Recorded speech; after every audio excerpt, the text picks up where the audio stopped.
Hi guys, this is Mr. Boyd at Denver Christian Schools.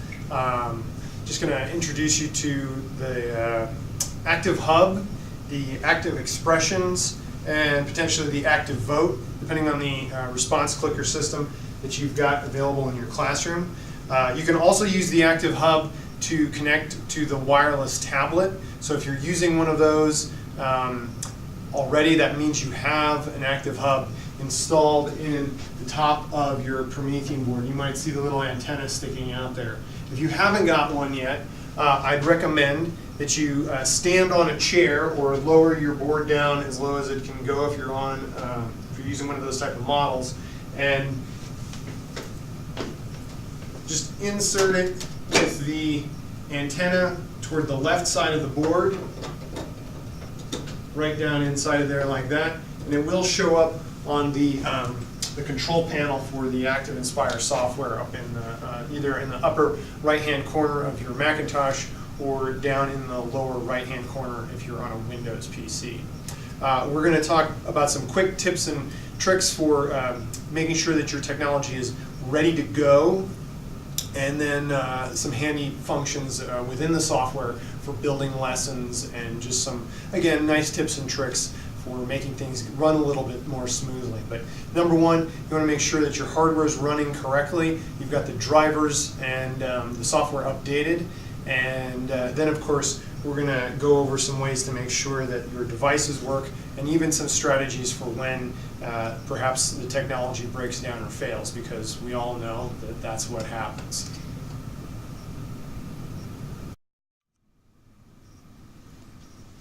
Okay guys, let's talk about checking out your Activexpression and Activote hardware here. It's a little harder to do on the Activotes, but typically when you hold the center button down, you're going to get an indicator that its batteries have got some life in them. You'll see these red and green lights coming on trying to make a connection. If you don't get any of that, then the batteries are dead in that. You'll need to have your blue tool handy. In the Activexpressions, handy thing you can do is actually sort of check the battery life. You can only do this by powering it on and immediately in the first few seconds checking in the bottom left-hand corner there what the battery bar is. For some reason I haven't been able to find a button combination that gets that back. So the best thing to do is power it on and check just those first few seconds when it's powering up. It takes about 3 seconds for it to come up. If by holding the button down for 1, 1000, 2, 1000, 3, 1000, you don't start to see the little character with the flame coming up there and see the battery indicator come on, then you've got dead batteries. And you'll either see, in some cases, a battery with a cross through it or just a shred or a sliver of a battery left. In both of those cases, I would also go ahead and replace the batteries. Get your blue tool out. Since this is just a demonstration here, I'm going to go and power this down, let up. With your blue special star driver, you're going to get into the back. I've taken the screws out of these already. And on the Activexpression, this just slides down, and you've got 3 AA batteries in the back here. And on the Activotes, you need to kind of pop this free, this little caddy here. And this can be a little bit challenging. I sometimes recommend using the tool to poke these out from the back, just to kind of help pop them free there. And this one's pretty bad because the batteries have been in there so long that they've leaked and crusted all over the place. So those definitely need to be replaced. And that is one of the approaches. On that middle battery, you've got it sometimes kind of come up from the back and snap in that way. Go and clean those contacts up if the batteries have sort of crusted over and leaked. A pink eraser from a pencil is usually good enough to do that, or the roughness of just a paper towel is usually good enough too. If you've got an emery board, don't go crazy, but get those batteries back in, reassemble the device, and check that it's powered on. You also want to check it over and make sure that all the buttons work. On the Activexpressions, sometimes this plastic bezel pops free and we can glue that back on, and just generally clean it up double check that the buttons are working and everything. You'll want to power it back on again and verify that that battery symbol shows a good indication there. That's it. Once your voters are all ready to go, and you know they're less likely to fail on you in a situation where you're using them for an assessment, go ahead and get them registered.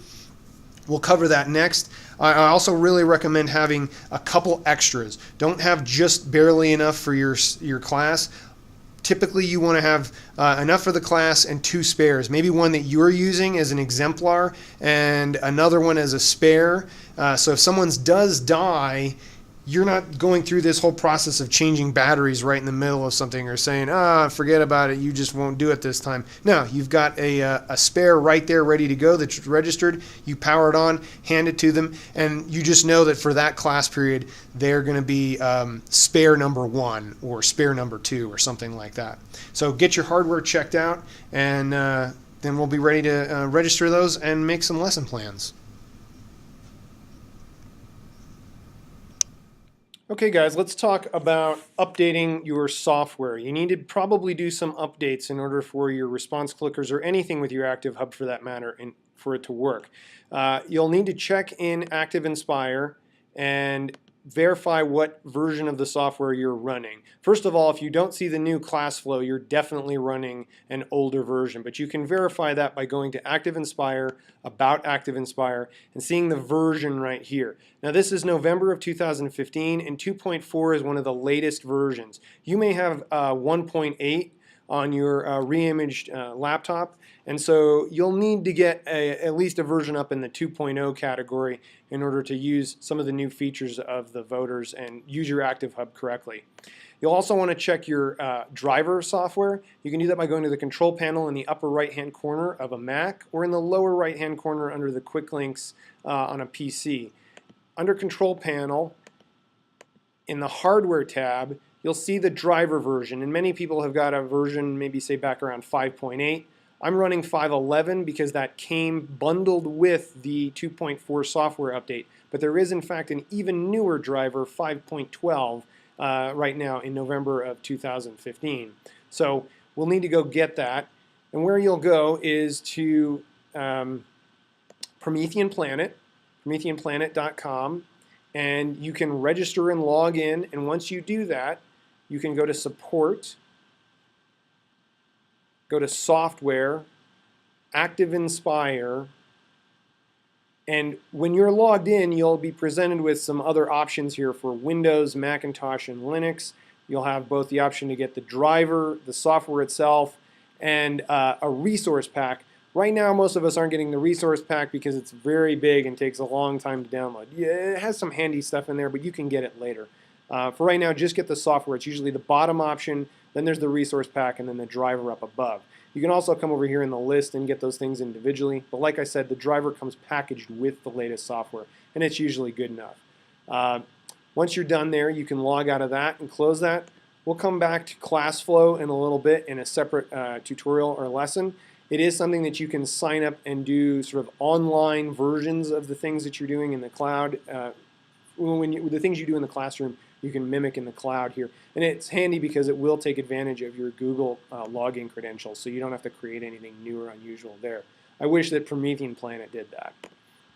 Anyway, once you have downloaded the software and you've gone to your downloads on a Mac or on a PC, you probably have downloads as well under My Files. If you're not seeing downloads show up here on your Mac, you may need to be in Finder and go to your preferences and make sure that you can see documents or downloads are turned on right there.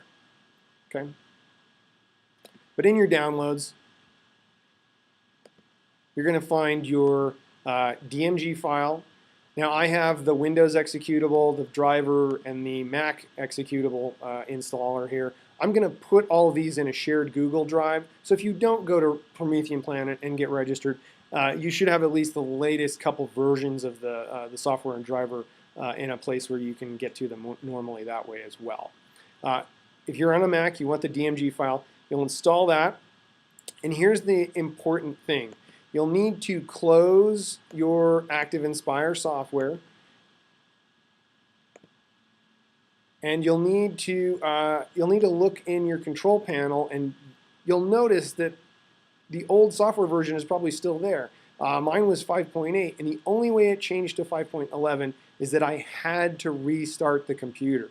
Now, on a side note, if you're having trouble installing anything at all, you may need to go into your system tool, System Preferences, which can be located here in the little gear cog or here under System Preferences. Once there, you'll go to Security and Privacy.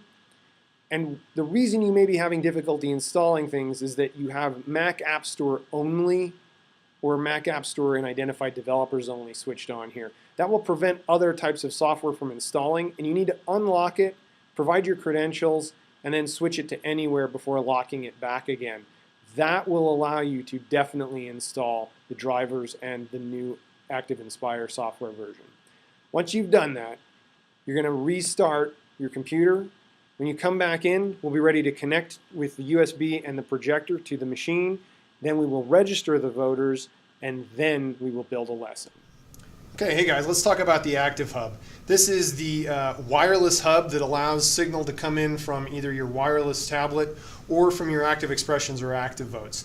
And it needs to be connected to a USB power source and communicate directly with the laptop in order to receive those communications. Now, the Promethean board acts as a USB hub, and it has a location right here at the top with the antenna up and towards you to the left of the board here. It just snaps right in like that, and you'll know it's in all the way because it won't tug out very easily. It's nice and securely down in there. Now, you can connect the USB end to the laptop directly. They also provide an extension cable to kind of get it away from all the other ports. You can see that it's rather wide, and it has a tendency to sort of take up a lot of room on your laptop. But you need to have this in order to communicate with most of the wireless devices that Promethean produces. And it's handy because the device itself, the Activ Hub itself, retains with some memory the devices that have been connected to it. So the only time that you would remove this from the board is if you're sending your set of responders to someone else, to another teacher in another classroom, or you're traveling with them, or you're taking your wireless tablet someplace.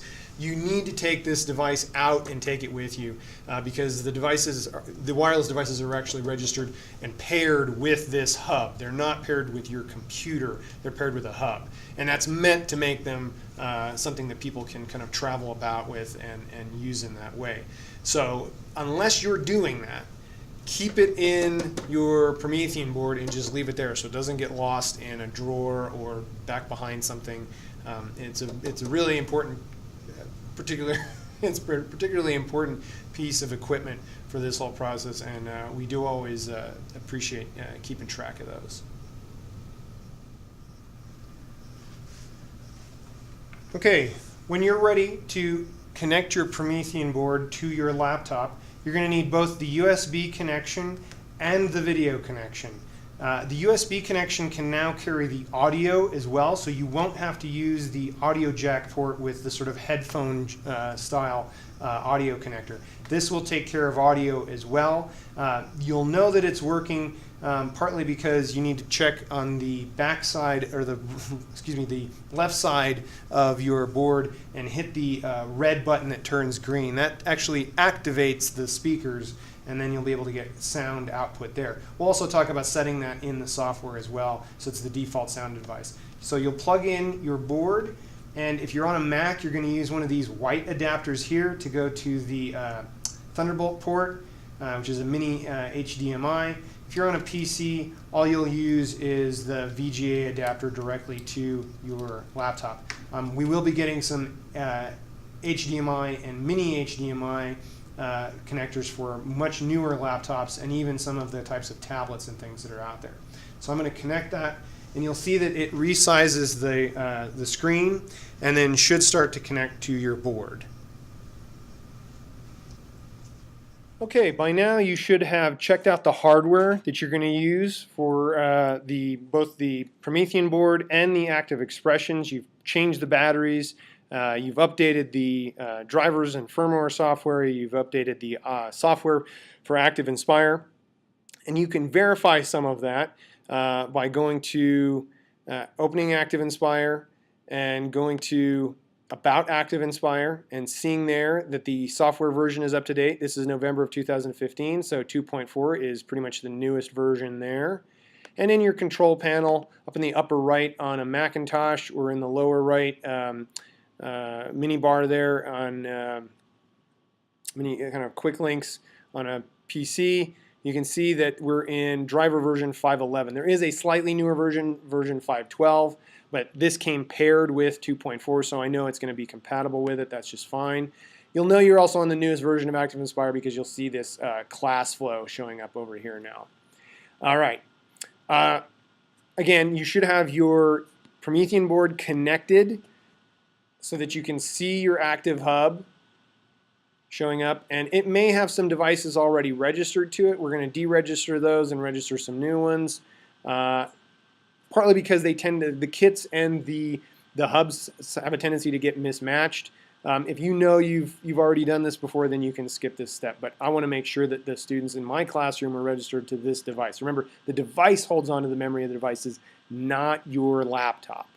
So let's go and close that, and if your browsers are not open over here, you need to go to View and Show Your Browsers. This is handy because in the Vote section here, you're going to be able to modify your devices.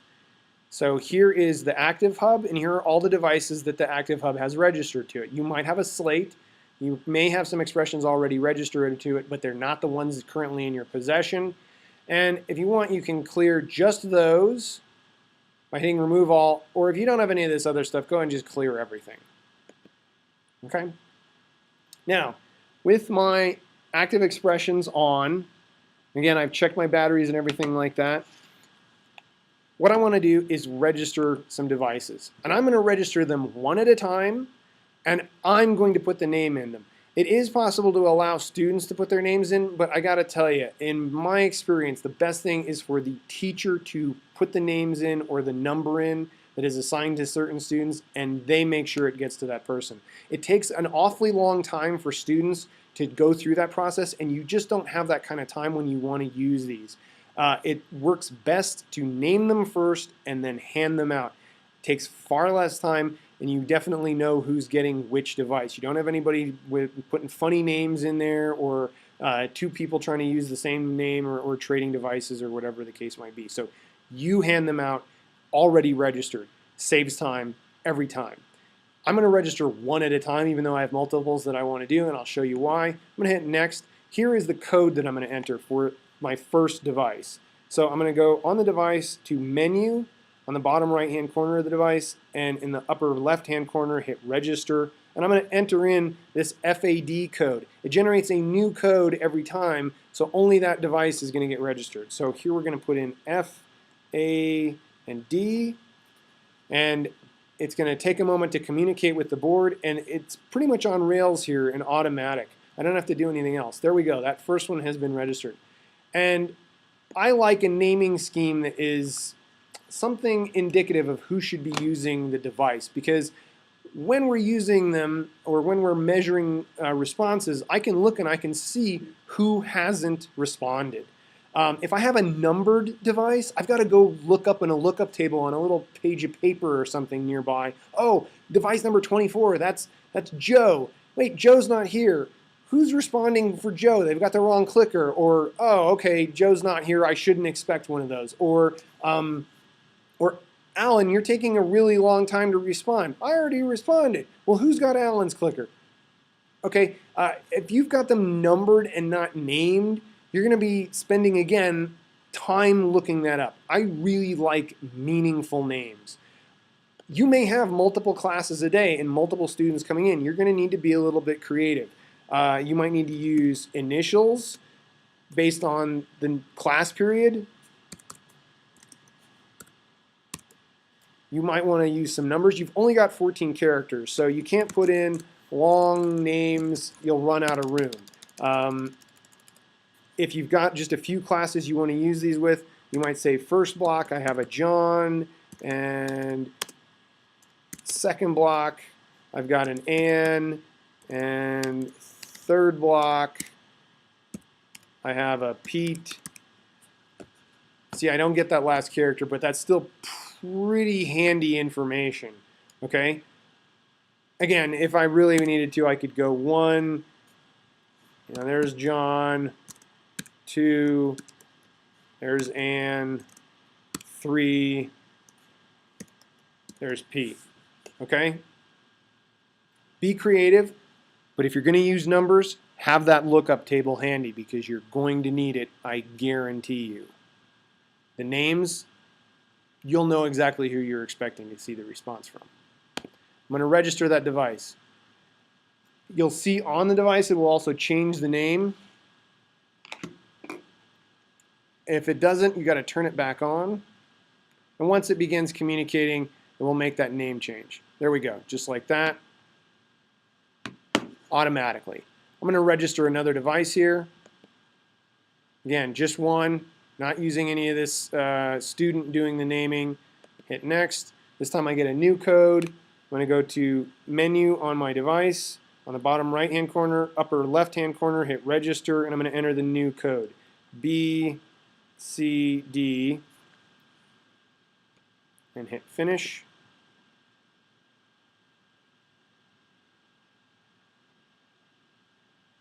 Or let it just automatically connect. Again, this one, I'm going to also do some naming changes. I like that schema right there, but let's say I have this 3 class period naming issue, so I'm going to go 1 is JD. Let's see, second class period, and third class period. Okay. It's going to rename the device, and there it is. Once you've done this and you've registered all your devices, I also recommend going in and writing with a piece of tape what that device is. And you may want to set up a little bit of an assembly line where you're registering, name changing, and then writing the name change on the device with a piece of tape, or putting it back in a particular cubby or something like that, so you can identify which one gets to those students, because you want to be the one giving it to them or having it in a place where they know to go get it, or it's already in their desk, or whatever the case might be. But you really do want, I think, a name rather than a number, so you can quickly assess who's responding, who's not responding, who's responding for someone else perhaps, etc., etc. Once you've finished with that, we're going to go ahead and begin making lessons. Okay, just want to mention a handy tip when you're registering devices. I know not everybody has access or a budget to a whole lot of these kind of things, but if there's any way to get 2 spares, do it. 2 is usually enough. And the reasoning behind that is that if a battery does die or a button breaks or something like that, and we have had quite a few where that happens. These are daily use items in some cases, and they're pretty robust. But like all technology, they are going to fail eventually. It's not an if, it's a when. Registering a couple of different devices really has some handy advantages for you, again, in terms of classroom management and just, you know, that kind of with itness. Being able to just be Johnny on the spot with a spare the second a student complains that theirs isn't working, isn't connecting, isn't taking the responses, doesn't power on, whatever the case might be, you know, buttons fell off, bezel fell off, whatever it is. Have a couple that are registered as spares and name them that. I'm just going to go ahead and register one here real quick. It's going to be one of my spares. And it's not registered. It's not working because its buttons are dead. So I'm going to have to find another one here. This is the reason why we check out our hardware. It's not enough to just blindly trust these devices. You kind of have to go through and check every one of them. I'm going to go ahead and register this one. And let's see, we'll enter that code in there, FAA, and it's going to automatically do the work right there. I've got a growing pile of bad ones that need to be looked at or have serviced or whatever. There we go. I'm going to rename that one now.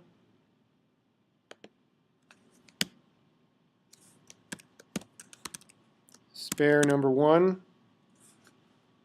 And I'll just keep those. In fact, you know, as a teacher, I might want to model some of the voting myself. So I might grab spare number 1 or spare number 2 and just show them how to do something.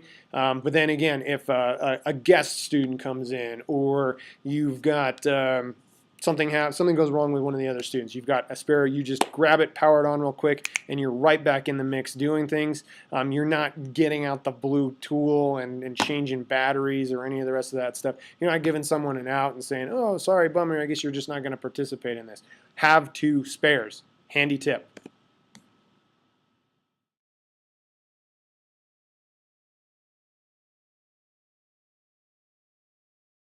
Batteries in your clickers. You've checked them out for battery power.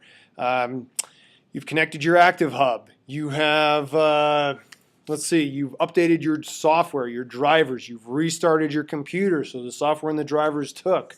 You've connected your board to the USB and probably your monitor for that matter. You have registered your devices, given them some meaningful names, etc. Now it's time to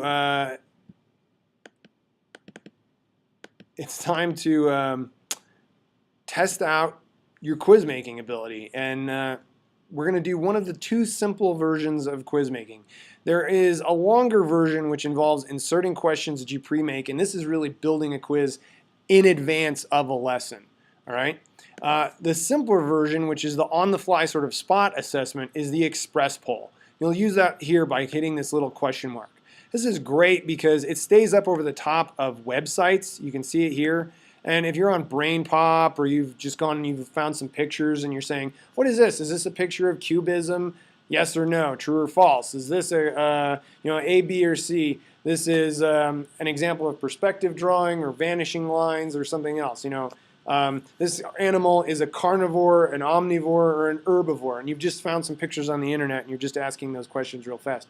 You can use that here. But in the Inspire software, you can very quickly ask a question. Maybe you've written some vocabulary on the board and you're just saying, and you've drawn a triangle and you've said, what is this? Is it just a polygon? Is it a quadrilateral? Or is it a more specific kind of quadrilateral? And you're trying to see what students know.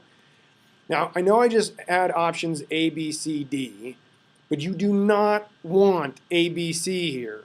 This is entering in long strings of text like words, etc. 1, 2, 3 is great for math. It really gives you a sense of what students know or what they found, and maybe one student will enter in 2 decimal places, another student will enter in 3. It's pretty open-ended, just like ABC is, but I do find 1, 2, 3 more useful in math. Maybe because I don't even know the answer yet. It's going to take me a second to hit the calculator and do it. It's not a pre-canned thing. We're all finding it together, and then we're sort of looking at all of our responses simultaneously. It's almost as good as going to the board and writing your response up there. I very rarely, almost never, use ABC. Multiple choice, though, use it a lot. True, false, yes or no, use those a lot also. I almost never use the don't know, true, false, or don't know. I don't really like that as an option. I like true, false, or yes, no. So the ones that I use the most often are multiple choice. I've got 4 options here, A, B, C, D, and I want only 1 response. 2 responses means it's A and B, or it's B, C, and D. Say I had a square on there, I would say that the square was a square, a rectangle, and a quadrilateral, but it's also a polygon for that matter. So you'd have to have all 4. Typically the most common ones are pick the number of multiple choices and pick the single option, just like this, okay? Eventually this will time out, but this is usually enough time for students because their devices will have gone to sleep. They're going to get them turned on, and they're all going to be in a rush, and they're going to be hurrying. They're going to be worried, and things aren't going to work. I don't really ever use the time limiter here. I don't set a time limit. Usually it just naturally goes quick enough. If you're worried that students are just taking way too long, you can put that in, but I almost never use it. Once they power on, they should get this. Again, devices go to sleep. It's going to take some time. Buttons don't work that well on these sometimes. I've got one of them right now in front of me. Sometimes I've got to hit the button 5 times for it to take the response. So here I'm going to say I'm going to answer correctly with this device. This is a polygon only. This is a polygon only. And this one I'm going to answer incorrectly, that it's a quadrilateral, and hit send. And here's where you get to see, this is first period, Nick Carter. Nick Carter, you haven't responded yet. And if you want, you can anonymize those results, but you need to do it before this happens. That's a little button right here with a question mark. It anonymizes the question mark next to the face. It anonymizes it so you don't know. But if you're going to kind of use this to get started and really see how it works, it doesn't hurt sometimes to know who didn't respond and say, hey, do you just need a second more? Or Nick says, hey, wait a second, I did respond. Someone's got my device, or I've got the wrong device. Okay, let's sort that out right now. Or, oh, my device didn't work, I'm using the spare. Or we can say really quickly, oh, that's right, Nick's not here. Let's go ahead and move on. Close the voting. Tell what the right answer was, and it was the correct answer was A. You don't necessarily have to do that step, but it gives students an ability to see that more visually. You could just say it out loud. Say, hey, if you answered A, you answered correctly, and people will know. It's not about shaming students. It doesn't put their names on there or anything else like that. But here what I'm going to do is I'll go to the slide that it automatically generated, and it does that every time some quizzes or something like that transpire or take place. And I can go look quickly at that last result. I can open it up, and I can paste it into that auto-generated slide. You can paste it onto the slide where you were, but it tends to just kind of clutter things up and get in the way. So I like to use those auto-generated slides, and I can see that information there. I'll go to the next slide here. What is the cube root of 8? This might be one of the ones where you allow students to enter in some numerical information using that numerical entry, that live numerical entry. If I just want to have ABCD options there, that's what I do. You'll notice there's no 1, 2, 3, 4 option. That tends to only come up when you pre-build a longer-term static example of a quiz or a test or something like that using the insert questions. So I'll just re-letter them multiple choice, A, B, C, D like this, or I'll say, go ahead and enter something in, and let's try that. And you'll see some students are going to enter, they're going to enter, maybe one student accidentally enters in 0.2 because their finger slips and they don't notice it and they hit send. This student is going to enter in 2 correctly and hit send. This student is going to accidentally enter in, or they're going to incorrectly enter in 4, and their number pad is not working. I'm hitting number 4 about 10 times in a row here, and it's just not taking it. It's ridiculous how bad the buttons are on these sometimes. Okay, they finally got it in. Again, that might be that panic situation where you got to be like, okay, quick, grab the spare. They're going to go ahead and hit send. We'll close the voting. The voting went ahead and closed because all the students had answered. Now I've got to say what the correct answer was. And this is interesting here. I can say that the correct answer is 2 and hit done. And this person is going to say, oh man, I accidentally hit the 0.2 button, but you can still give them credit and you kind of know. Again, if I want, I can paste that onto this particular slide and move on and just sort of move that out of the way or something like that. Maybe move it off to the side for later. But if you're asking multiple questions within the same page, you'll probably want to put those on the auto-generated one rather than have a bunch of results all on a page with multiple questions. So here I could ask the true-false, go in, go to my true-false right here. It's going to come up for students, and this person's going to say, I'm going to ask the first one, lions or carnivores? True, false, and true. Closes the voting automatically because all the students have answered. Set the correct answer so they all know what it is, or just say it out loud. If I want, I can post it into this particular slide. If I want real quickly, I can go here. And again, this maybe not that doesn't feel that fast. Open it up and then paste it in. I wish it kept it up on the screen when you were scrolling through questions, but it doesn't. So I tend to just discard that information and just move on to the next thing because I'm just real fast on the fly doing those spot checks. Again, be prepared for students' devices to go to sleep, for buttons not to work, for people not to be there, for people to have grabbed the wrong device, etc., etc. Use those 2 main core multiple choice options with a single correct answer. or the true, false, or yes, no. Those are probably your go-tos. If you're in math, you're going to use something like this. You may want to do some things, again, out on websites or whatever the case might be. You're answering, what is this picture, etc., etc. You can do that text entry, but again, I really don't recommend it. It's very tedious and time-consuming. Best of luck with your quick quizzes. In the next tutorial, I'll go over the longer-term pre-made quizzes that you knew were coming up in advance. They weren't a spot check.